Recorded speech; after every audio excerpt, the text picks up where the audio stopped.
Alright, hopefully this will be the last part, folks.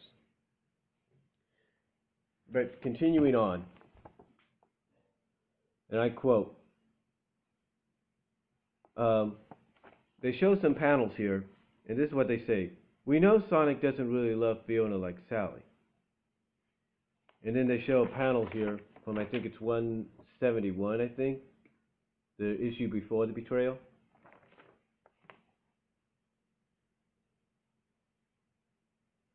It basically has Sonic saying, I know Tails had a thing for Fiona, but I thought we dealt with that. We dealt with that.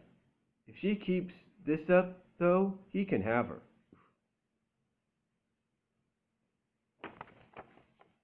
Basically, it's because Knuckles is questioning if Fiona keeps disappearing on Sonic. Okay, and then now this is what they point out, and I quote, that it's from 171, and they quote, and they say, and I quote, that's not something you say about someone you really care about, and basically foreshadows the big fight Sonic has with Tails about Fiona in 179. But then they show 179's panel, and this is what they have. This is what Sonic says in 179. He says, "But it was selfish of me. I guess I was still hurt. No, it says, but it was selfish of me. I guess I was still hurting from breaking things off with Sally. Fiona was there. I went with it like I go with everything else. I just do." And they note from 179, I know a lot of people didn't like these issues, and rightly so. It's a very bad look for Sonic. So Sonic confesses and is exhorted because after all, he is the hero. In other words, he is excused for what he's done, and his apology is accepted. Alright, now the side note for that is, while I do think FoxAffliction's theory is pretty tight, it's not flawless for these reasons. Okay, so that's basically who TA published this for, FoxAffliction. Okay, now they point out little bullet points. They put in some bullet points, and they say, 160 to 161 has Sally becoming suspicious of Fiona when she learns about her history with Bean and Bart. Except wouldn't Sally run background checks? Okay, let me reread that. It says in the first bullet point, 160 to 161 has Sally becoming suspicious of Fiona when she learns about her history with Bark and Bean. Except, wouldn't Sally run background checks on her new recruits? I know Fiona joined when Sally was in her depression, but surely someone would need Fiona to specify her history before they let her into the team. Otherwise, any old Eggman agent could just say, "Hey, I want to be a freedom fighter," walk up to Sally, and stab her. I know that's not Eggman's style, but other villains would do it. And he might say stab her with mind control drugs or something, which would be Eggman's style.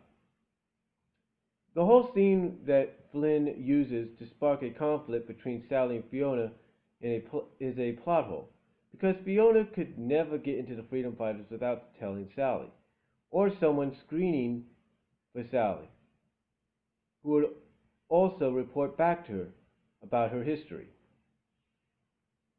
Another bullet point.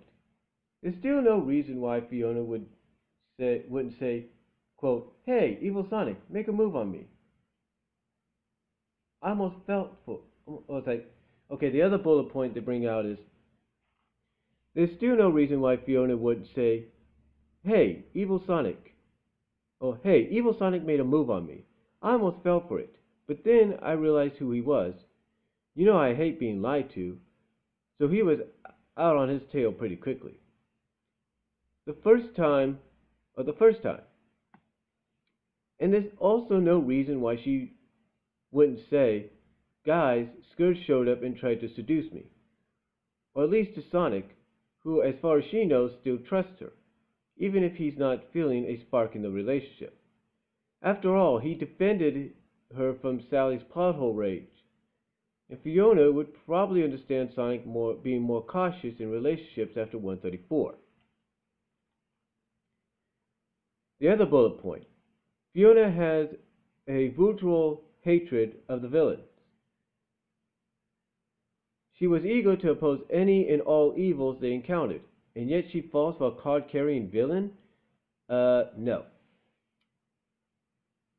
Another bullet point: this explanation does not cater for the things Fiona said in issue 153. Even with FoxAffliction's revamping of this story to make it not as dumb, the events of issue 172 still contradict the previous issue. We're given no reason why Fiona suddenly has a grudge again, other than needing it to justify her sudden shift in philosophy. Contrary to my sarcasm above, retcons like this are bad, no matter who does it. I've seen people hating retcons and saying that they're terrible, yet still supporting this issue. No, just because Flynn wrote this issue and Penders wrote 153, Ken Penders might be a dick, he might be a bad writer, and he might be a few screws short of a toolbox, but his stories are just as important to the Mobius Prime era comics as Ian Flynn's were, and his stories are no less valid. If you have completely ignored 153 to make 172 work, then 172 does not work. Oh man, this journal is ridiculously long. I'm not anti-Archie. For the most part, the comic is good. I just think they did a real bad job with Fiona because the writers put so little effort into her turning to the dark side. At least Jeffrey St. John got a backstory of a trial for his betrayal. I really hope the writers didn't do this because she's a girl. I know it's a boy-oriented comic, but it has a huge female following. For the record, I don't hate Scourge. I don't see Fiona running away with him. Of course, if you make a comic where Fiona turns all evil like the writers did, well, I guess I can't argue with anyone who says they can see it happening that way, or they may even like the comic. Everyone is entitled to their opinion about it. Once again, if you like Fiona Scourge, that's fine with me. It's a big universe with plenty of room for all of us.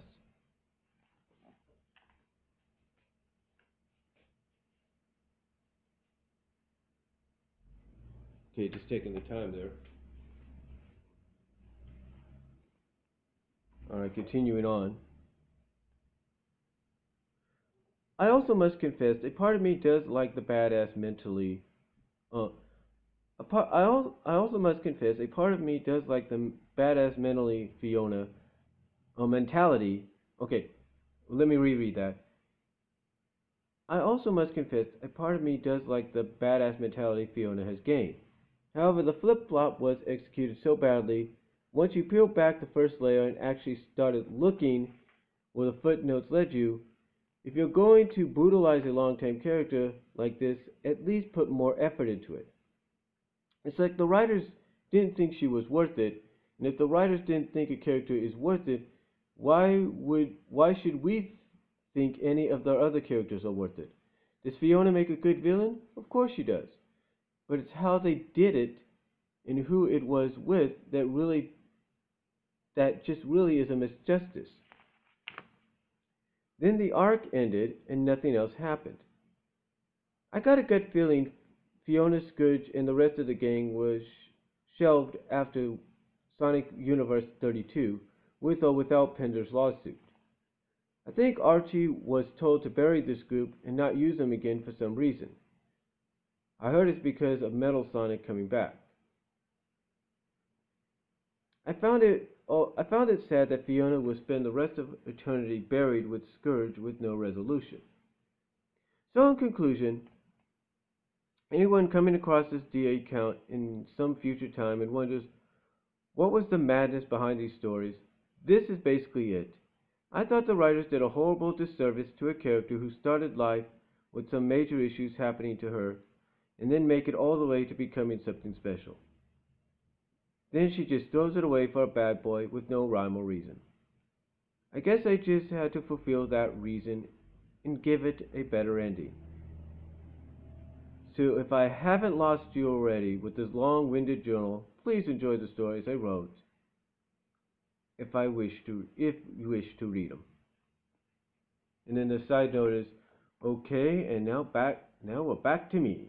Basically the person that posted the journal. And let me check my time. Okay, you got plenty of time here. I hope. Okay, back to me. The person that posted the journal did the side notes. Ugh. It's official. Issue 172 is without a doubt the most poorly written, poorly edited, and poorly set up story in the history of the comic. And I know Flynn has said that he doesn't much care for it anymore. And all I can say is that is good. Okay, and all I could say to that is good. If I'd written something as bad as this, and I've written some fairly crappy stories in my time, I would not just be ashamed of it. I would not just cancel any and all sequels to it. I would delete the story and post a journal apologizing for putting the readership through that.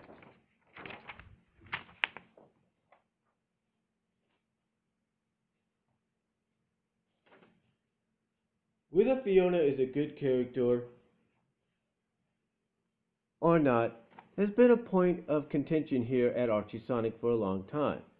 I would say it's because of an issue with these people right here. I would say that it became an issue when several members started commenting on my old crappy rants. Some people have said that she's better a character after she turned evil, but she's not, because any character whose biggest contribution to the series is, quote, being another character's love interest is not a strong character. My current stance is that her pre-172 self had a lot of potential to be interesting, which was never utilized, and I can't in good faith consider her a bad character because of that. Post-172, on the other hand, is a terrible character. The only development she got was washing away her previous development, and the only way to develop her further than where she ended up was to undo what Flynn did.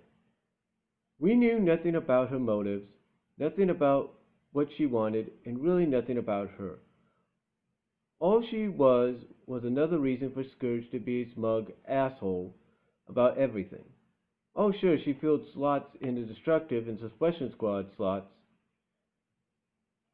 She filled slots in the Destructives and the Suppression Squad, slots that were only open because Flynn booted off previous characters to make room for her. I